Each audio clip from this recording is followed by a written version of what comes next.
BRS అధినేత కేసీఆర్ కు CM Revanth Reddy సవాల్ విసిరారు. డబుల్ బెడ్రూమ్ ఇళ్ల నిర్మించిన చోట తాము ఓట్లు అడగమని, ఇందిరమ్మ ఇళ్లు ఉన్న చోట మాత్రం బీఆర్ఎస్ ఓట్లు అడగవద్దని అన్నారు. ఈ సవాల్కు కేసీఆర్ సిద్ధమా అని అడిగారు రేవంత్.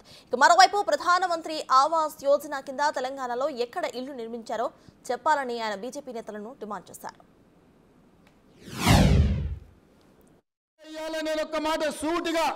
కేసీఆర్ కు సవాలు విసురుతున్నా, నువ్వు డబుల్ బెడ్రూమ్ ఇల్లు ఇచ్చినా దళితులను ఆదుకున్నా అంటున్నావు కదా. ఏ ఏ ఊర్లలో అయితే కేసీఆర్ డబుల్ బెడ్రూమ్ ఇల్లు ఇచ్చిండో ఆ ఊర్లలో నువ్వు ఓట్లు వేయించుకో. ఏ ఊర్లో అయితే ఇందిరమ్మ ఇల్లు ఉన్నాయో ఆ ఊర్లో మేము ఓట్లు వేయించుకుంటాం. ఈ సవాల్కు సిద్ధమా అని చెప్పి నేను కేసీఆర్ని అడుగుతున్నా. ఇక మోడీ అయితే ఇక ఆయన మాటలకు అద్దే లేదు నాయన. ఆయన మంచి మంచి డ్రెస్సులు వేసుకుంటాడు, తీయగా మాటలు చెప్తాడు. ఆయన బీజేపీ ఎన్నికల మేనిఫెస్టోలో చెప్పారు 2022 వరకు భారతదేశంలో ఉన్న పేదోళ్లకు 100% ఇండ్లు కట్టిస్తాం. ప్రధానమంత్రి ఆవాస్ యోజన పథకం కింద దేశంలో ఉండే ప్రతి పేదవాడికి ఇల్లు కట్టిస్తా అని అడిగాడు. నేను ఇవాళ సూటిగా కిషన్ రెడ్డి గారిని, ఆయన డాక్టర్ లక్ష్మణ్ను నేను అడుగుతున్న ఈ వేదిక మీద నుంచి మీడియా మిత్రుల సాక్షిగా, ఈటెల రాజేందర్ని అడుగుతున్నా, ప్రధానమంత్రి ఆవాస్ యోజన కింద తెలంగాణ రాష్ట్రంలో మీరు ఏడ ఇల్లు కట్టించినో చూపిస్తురండి. మీరు ఏడ ఇల్లు కట్టిస్తే ఆ ఊర్లో ఒక్క ఓటు కూడా మేము అడగం. ఆ ఓట్లన్నీ మీరే వేసుకోండి. మీ ఎన్నికల మేనిఫెస్టోలో లేదా 2022 వరకు ప్రతి పేదవాడికి ఇల్లు ఇస్తామన్న మాట వాస్తవం కాదా? తెలంగాణ రాష్ట్రంలో బీజేపీ ఎన్ని ఇళ్ళు ఇచ్చిందో ఇవాళ సమాధానం చెప్పాలి ఓట్లు అడగనికి వస్తే. ఖమ్మం జిల్లా ఎప్పుడు కూడా కాంగ్రెస్ పార్టీకి, మా ప్రభుత్వానికి ప్రత్యేక స్థానం ఉంది. అందుకే మీకు మూడు మంత్రులు వచ్చినాయి.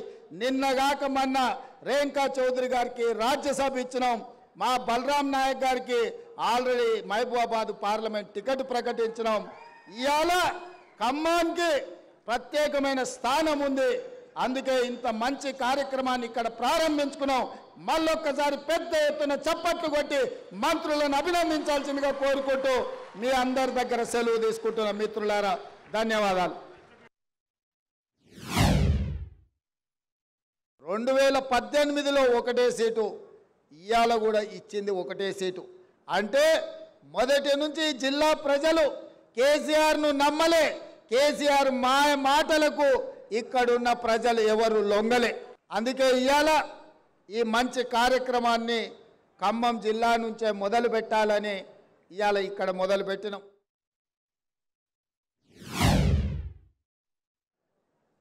ఇల్లాలి ముఖంలో సంతోషం ఉంటే ఆ ఇల్లు బాగున్నట్టే లెక్క.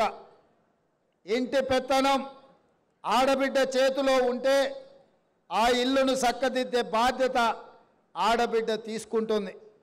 అందుకే ఈరోజు ఇందిరమ్మ ఇండ్లు తెలంగాణ రాష్ట్రంలో దాదాపుగా 4.5 లక్షల ఇండ్లు 22,500 కోట్ల రూపాయలతోని పేదవాళ్ళు ఆత్మగౌరవంతో బ్రతకాలి, ఇందిరమ్మ ఇల్లు ఇవ్వాలి అన్న ఆలోచనతోని ఈరోజు ఈ కార్యక్రమం తీసుకున్నాం. ఈ ఇందిరమ్మ ఇల్లు ఇంటి ఆయన పేరు మీద కాదు, మా ఆడబిడ్డల పేరు మీదనే ఇవ్వాలి అని చెప్పి ఇవాళ మన ప్రభుత్వం నిర్ణయం తీసుకున్నది. ఇంటి పెత్తనమే కాదు, ఇంటి పట్టా కూడా ఆడబిడ్డ పేరు మీద ఉండాలి.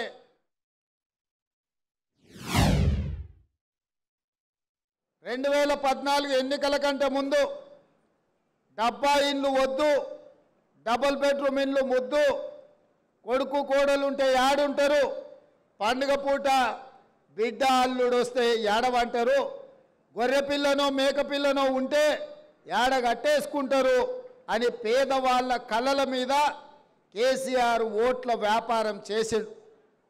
నిజంగానే ఇంతకాలం ఇల్లు లేక, కిరాయింట్లలో ఉండలేక, కిరాయి కట్టలేక, సొంత ఇల్లు ఉన్న గుడిసెలోనో పేద ఇంట్లోనో ఉండే ప్రతి పేదవాళ్ళు ఆలోచన చేసిండ్రు.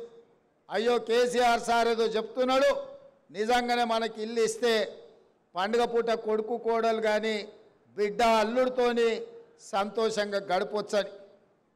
ఒక్కసారి కాదు, చెప్పిన కథనే మళ్ళా చెప్పి ఎమ్మెల్యే ఎలక్షన్లు కావచ్చు, ఎంపీ ఎలక్షన్లు కావచ్చు, సర్పంచ్ ఎలక్షన్లు కావచ్చు, ఎంపీడీసీ ఎలక్షన్లు కావచ్చు, 2 సార్లు 10 ఏళ్ళు పదే చెప్పిందే చెప్పి తెలంగాణ ప్రజల్ని మోసం చేసి ఇక తెలంగాణ ప్రజలు ఆయన మోసానికి ఆయన అబద్ధాల మాటలకు కాలం చెల్లింది అని చెప్పి మొన్న జరిగిన శాసనసభ ఎన్నికల్లో కేసీఆర్ను బీఆర్ఎస్ను బొందబెట్టి ఇందిరమ్మ రాజ్యం తెచ్చుకున్నారు.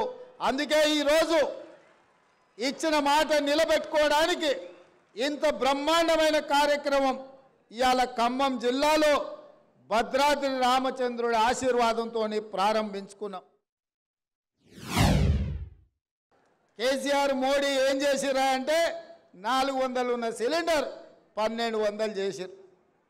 55 రూపాయలు ఉన్న పెట్రోలు 110 రూపాయలు చేసిరు.